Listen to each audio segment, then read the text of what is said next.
Welcome back, everyone. Let's break down that impressive turnaround win from Fnatic. Starting at the start, as always, picks and bans. Trev, what was the most notable thing for you? Oh, I felt very strongly about the Thresh pick. First round pick for Fnatic, they locked in Lucian and Morgana. And we were sitting upstairs and we were like, well, we've seen Yellowstar play Morgana, we've seen Yellowstar play Thresh this week already. He played Morgana early in the day, had a great game with it. But the one thing you've got to remember is picks and bans, you've got to deny your opponents their favorite champions as well. Had he gone for Thresh, that early game may not have been so much in favor of ROCCAT because First Blood went to Vander. The dive under the tower went to Vander. Up until 30-odd minutes, Vander was fantastic on Thresh. Unfortunately, the game fell away from him a little bit.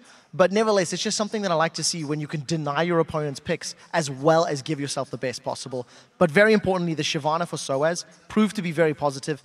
2 games on Shyvana today, and both times Soaz in particular stepped up. I'd also put an argument in there for Kayle, and there's a couple of pro players that have said it themselves. You know, Kayle getting 3 picks and bans is starting to become a serious problem. We saw Overpower there pretty much on max build, and he was killing people so quick. We saw in the Baron pit just how quick he could cleave people down, of course, alongside Sulliver. So there's a lot of damage there, and Kayle's kind of becoming the new super-powered mid laner that people are starting to love. Absolutely, we've seen it on Jess's as well. When we go from that early game, we see that Fnatic was able to come back in the game, a lot in part maybe due to the Shyvana on Soaz. How much of that is related to the Morgana-Lulu-Shyvana combination that we've seen earlier from Alliance as well? It is such a nuisance. I would say while it was great, and you're 100% right, the combination, it just works wonders. It gives you so much control, because once you've got that wild growth on a Shyvana, it just instantly prevents anyone getting through her. The problem was really that ROCCAT just fell to pieces. They had a couple of very strong plays, and then got caught out of position. You know, Fnatic just found opportunities that they pounced on instantly, and ROCCAT couldn't respond. And the problem was, of course, once they got that Baron, they caught out. They got caught out in the mid lane. Then they managed to catch Fnatic out in the Baron, who were just trying to protect Cyanide, in fairness, which is why they cluttered up at the back. But when you get cluttered up in the back, you've got a cleaving Kayle coming at you. You've got buckshot and collateral damage coming out of Sullivan, who'd got a lot of damage by then. They basically all grouped up and said, here, hit us with all your AE, and instantly lost 3 people. So once ROCCAT got that Baron, they probably should have finished the game, but instead we saw Soaz had different ideas. Absolutely, and what in the end sealed the deal was also a quadra kill from Rekkles, and I feel that this game highlighted a lot of different aspects of Rekkles's play, good and bad. Yeah, I completely agree. We've actually got a replay to exemplify this. If we pull it up onto your screens, it's much earlier on in the game. Fnatic were starting to fall behind. It was just before this team fight, just after this team fight rather, that ROCCAT secured Baron. Now, when we roll this clip out, keep your eyes on Rekkles. He's going to start chasing Xaxis and going very deep. So let's roll this one right now. And once again, take a look at Rekkles on Lucian. Fnatic, they're trying to push for the inner turret. Decide that there is a kill on Xaxis, and instead of, you know, focusing down the objective, they dive super deep. So here comes the culling. A flash forward from Rekkles. Now at this point, Rekkles is 0-1-1. He just dies 0-2-1. When we see Rekkles playing games, even when he's winning, even when he's ahead, he's sometimes very passive. You sometimes get the feeling he cares a lot about his KDA. Whether or not that's true remains to be seen. He's an AD carry. Of course, but the main thing is, in his playstyle, his Twitch there was great, it was aggressive, but in the majority of time, he will sit a little safe. Unless he feels very confident, he does sit further back.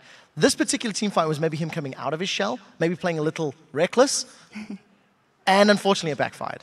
Let's finally quickly touch on what we've seen from Fnatic here in this Super Week as they won the playoffs in the spring split. D-Man, what do you make of their form right now? Yeah, it's interesting because obviously everybody's been saying how bad they started off. And honestly, they did. They started off 0-2, but you've got to realize they've played the top 4 that finished spring split. They've come out 2-2. That actually, on record, is not too bad. You know, so overall, it's not been a bad Super Week, despite the disastrous start of 0-2 in the first 2 days.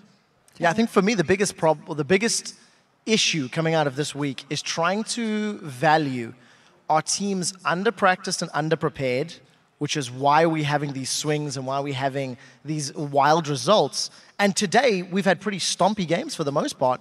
Or is it a matter that all of the teams in Europe are just so close to one another in skill level? Unfortunately, it's going to take more time before we actually see how the cookie crumbles. But it has been very interesting, and I keep saying it, there's so much to talk about because you have the #1 team that goes 0-2.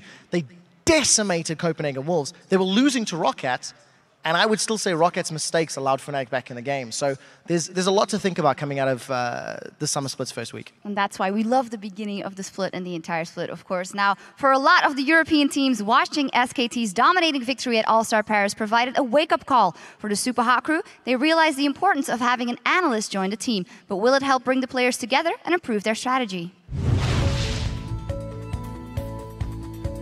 I think like if SKT can still beat every team fairly easily and they're not even the best Korean team anymore, it means we've really got to step up our entire scene. It's hard to say if the Western League of Legends teams can actually beat the Koreans ever, because we have a completely different culture. They live for each other, they live to win, they live to compete, and I think the European mentality is still too individual. I actually think North America has more chance of competing with the Korean teams right now because they've already got multiple analysts and they've got multiple coaches, and now EU's kind of just catching up in that sense.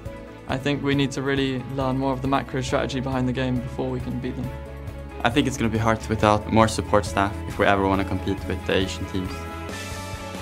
If we strive to actually work together with the analysts, work together with each other at all time, we have a chance to beat everyone. It's not like we're less skilled. It's all about us now working together as a whole, while they have been doing this for years. So if we try to be more like that, then we can beat them.